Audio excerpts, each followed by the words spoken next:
Hello, and welcome to the Allergica audio presentation. In the next few minutes, we will discuss how viruses, bacteria, fungi, yeast, and parasites affect human health, and what we can do to protect ourselves from them. This entire project was actually inspired by a phone call I received from my wife when she was visiting her parents several thousand miles away. She told me that our eldest son had suddenly come down with a high fever, sore throat, and swollen glands. She asked me what I thought might be going on. I told her he either had a viral or a bacterial infection, most likely strep throat. She asked if there was any treatment she could get at the health food store, as we don't like giving antibiotics in our family except as a last resort. I told her that in my experience, there was nothing that really worked well for either viruses or bacteria that could be found in health food stores. There were plenty of products that increased the strength of the immune response to infection, but nothing that really directly attacked the infections themselves. Well, why not get something that would increase the strength of his immune system, she asked. Our son had a fine immune system, I assured her, and the presence of whatever infection he had was certainly already stimulating a very powerful immune response.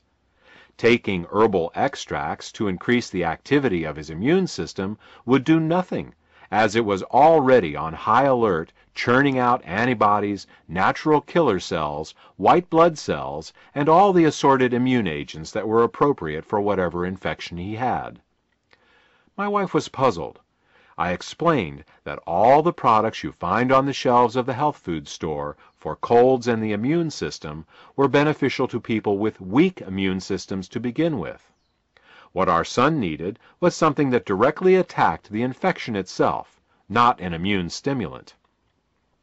If it were a virus, we would simply have to let it run its course, and if it was a bacteria, she would have to decide on whether or not to give our son antibiotics.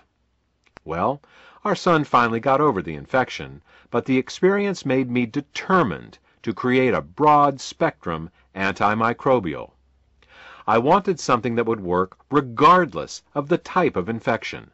I wanted to create the proverbial one thing that you would take to the deserted island with you.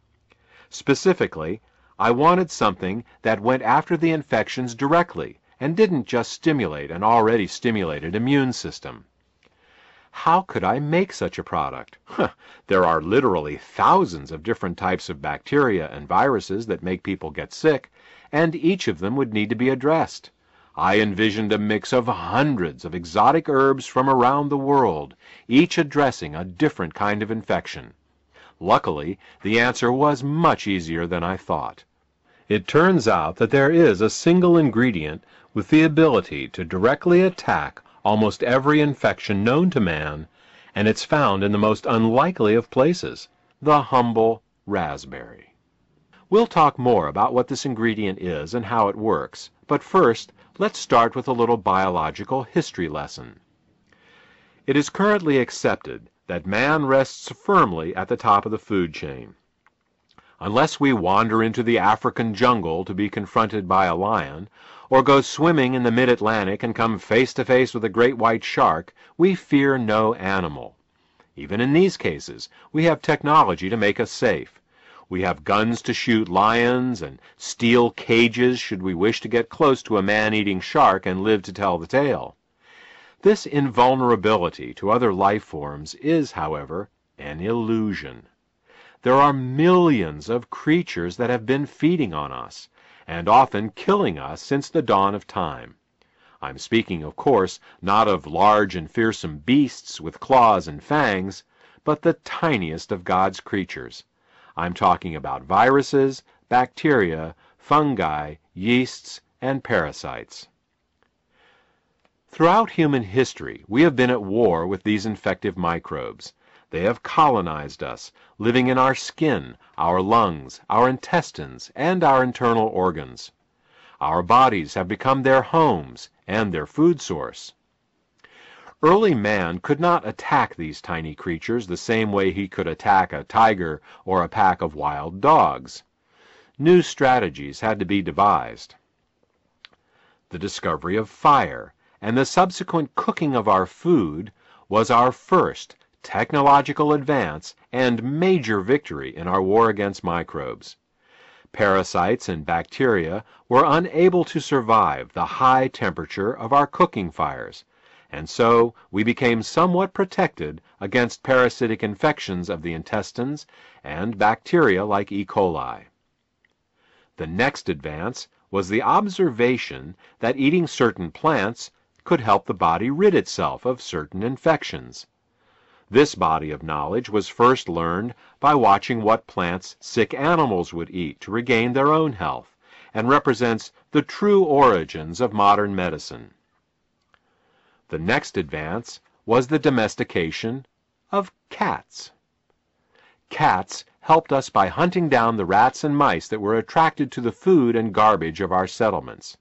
In communities where cats were unknown, rat and mouse populations grew unchecked and were impossible to eradicate. The rats and mice themselves were not the problem. Certainly they were a nuisance, but the real danger they represented came from the infections they carried. In 1347, the Black Plague, a disease carried by rats and mice, killed 1/3 of the population of Europe.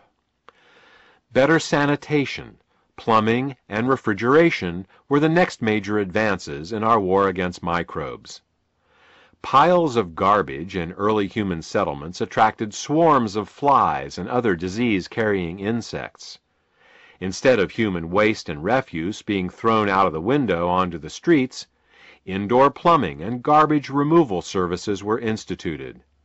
This resulted in a decrease in the number of these disease-carrying insects in and around our homes and places of work. Hot and cold running water made clothes and bedding easier to wash on a more regular basis, minimizing the mites and molds that made our blankets their staging ground for a nightly assault on our skin. Finally, refrigeration, first through the use of river ice, then dry ice, and finally modern refrigeration systems, slowed the growth of mold and bacteria on our food. All of these advances moved us forward. The most recent major advance was, of course, the discovery of antibiotics by Alexander Fleming in 1929. By observing that certain molds killed certain bacteria, he was able to discover penicillin. This led to both a deeper understanding of bacteria in general and also to an entire industry dedicated to searching out new and more effective ways to kill bacteria. We've come a long way in our understanding of microbes and our abilities to deal with them. Modern man lives in a mostly disease-free state. Still, the question remains, can we do better? Can we decrease the number of and severity of childhood infections? Can we prevent or shorten the length of the common cold? Can we rid ourselves of the chronic infections that make their homes in us? Can we finally win the war against microbes that was started so long ago?